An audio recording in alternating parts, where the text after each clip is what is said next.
کیا آپ نے کبھی سوچا ہے کہ وہ نماز جو ہم جنت کے لیے پڑھتے ہیں وہی نماز جہنم کا راستہ کیسے بن سکتی ہے؟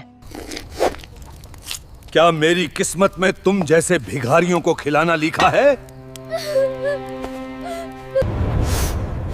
تجھے کیا لگا یہ تیرا حق ہے؟ یہ ماجرا ہے مکہ کے ان سرداروں کا جو خود کو کعبہ کا محافظ کہتے تھے لیکن دل ان کے پتھر تھے۔ اللہ کے رسول صلی اللہ علیہ وسلم کا دل اس بے حسی پر غم زدہ ہے۔ اللہ نے اپنے حبیب کو اکیلا نہیں چھوڑا۔ آسمان سے ایک ایسی صورت نازل ہوئی جس نے مکہ کے ان تکبر بھرے محلوں کو ہلا کر رکھ دیا۔ سنو، اج حق آ گیا اور باطل مٹ گیا۔ سورۃ الماعون ایک ایسی سورت ہے جو مسلمانوں کے لیے ایک وارننگ ہے۔ بسم اللہ الرحمن الرحیم۔ یہ بات ہے اس ماعون کی، وہ چھوٹی سی چیز جو ہماری نجات کا راستہ ہے۔ اس کے پیچھے کی پوری کہانی یہ ہے کہ مکہ میں ابو جہل اور ابو سفیان جیسے لوگ ہر ہفتے اونٹ ذبح کرتے تھے، بڑے دسترخوان سجتے تھے، لیکن جب کوئی یتیم بچہ کچھا کھانا مانگنے آتا تو یہ لوگ اسے ٹھوکر مارتے تھے۔ وہ کہتے تھے اگر اللہ چاہتا تو اسے کھلا دیتا۔ خدا نے تجھے بھوکا رکھا ہے، میں کیوں کھلاؤں؟ ان حالات میں یہ صورت نازل ہوئی یہ بتانے کے لیے کہ دین صرف نماز کا نام نہیں۔ لوگوں نے دیکھا نا میرا سجدہ کتنا لمبا تھا۔ دین تو نام ہے دوسروں کے دکھ کو محسوس کرنے کا۔ گھبراؤ مت، جب تک ہم ہیں تم اکیلے نہیں ہو۔ اب اس صورت کو سمجھتے ہیں بالکل آسان انداز میں۔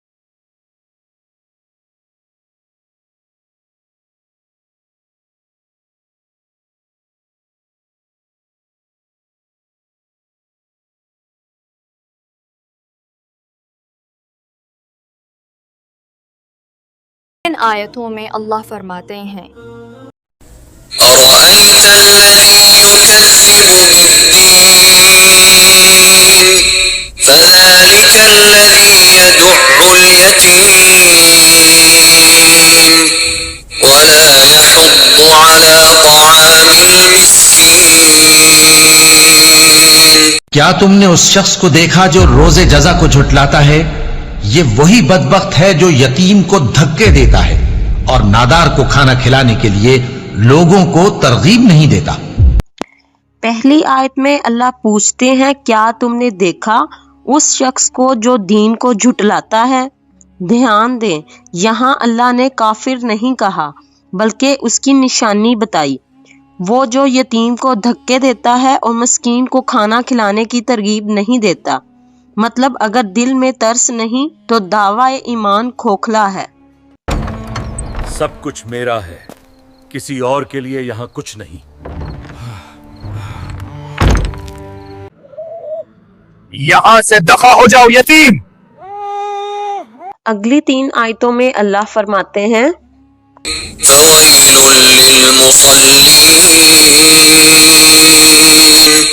الَّذِينَ هُمْ عَن صَلَاتِهِمْ سَاهُونَ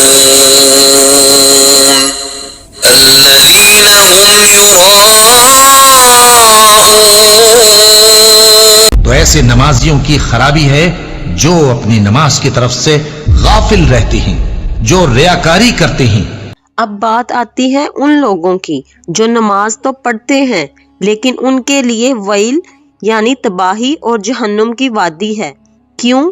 کیونکہ وہ اپنی نمازوں سے غافل ہیں اور وقت کی پرواہ نہیں کرتے، کیونکہ وہ صرف دکھاوا کرتے ہیں۔ لوگ دیکھ رہے ہیں، اب میں نمازی ہوں۔ یہ بات ہے اس ذہنیت کی جو لوگوں کو دکھانے کے لیے سجدے کرتی ہے لیکن تنہائی میں اللہ کو بھول جاتی ہے۔ ہمارا مال ہماری طاقت سب ہمارا۔ اب آخری آیت میں اللہ فرماتے ہیں وَيَمْنَعُونَ الْمَاعُونَ، اور جو برتنے کی چیزیں مانگنے پر نہیں دیتے۔ معون کیا ہے؟ نمک، پانی یا پڑوسی کو دی جانے والی چھوٹی سی چیز۔ اللہ فرما رہا ہے کہ جو شخص چھوٹی سی چیز دینے میں کنجوسی کرے اس کا رشتہ اللہ سے کبھی مضبوط ہو ہی نہیں سکتا۔ بس اتنا ہی میرے پاس ہے بھائی۔ مفسرین اور بڑے اسکالرز جیسے ابن عباس رضی اللہ تعالیٰ عنہ نے فرمایا ہے کہ یہ سورت منافقین کی نشانیاں بتاتی ہے تاکہ ہم اپنے گریبان میں جھانکیں۔ صحیح مسلم حدیث نمبر 102 میں آتا ہے کہ اللہ کے رسول صلی اللہ علیہ وسلم نے فرمایا، وہ شخص جنت میں داخل نہیں ہوگا جس کے دل میں رائی کے دانے کے برابر بھی تکبر ہو۔ سورہ الماعون اسی تکبر کو توڑنے کا درس دیتی ہے۔ 1400 سال پہلے نازل ہوئی یہ سورت آج میری اور آپ کی زندگی پر کیسے لاگو ہوتی ہے؟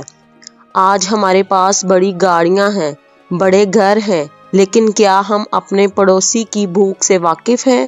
کیا ہم نماز صرف ایک رسم سمجھ کر پڑھتے ہیں یا دل کی حضوری کے ساتھ؟ یہ سورت ایک الارم ہے، یہ ہمیں سکھاتی ہے کہ عبادت اور خدمت ایک ہی سکے کے دو رخ ہیں، اگر ایک نہیں تو دوسرا بے اثر ہے۔ آخرت دور نہیں، بس یقین کی بات ہے۔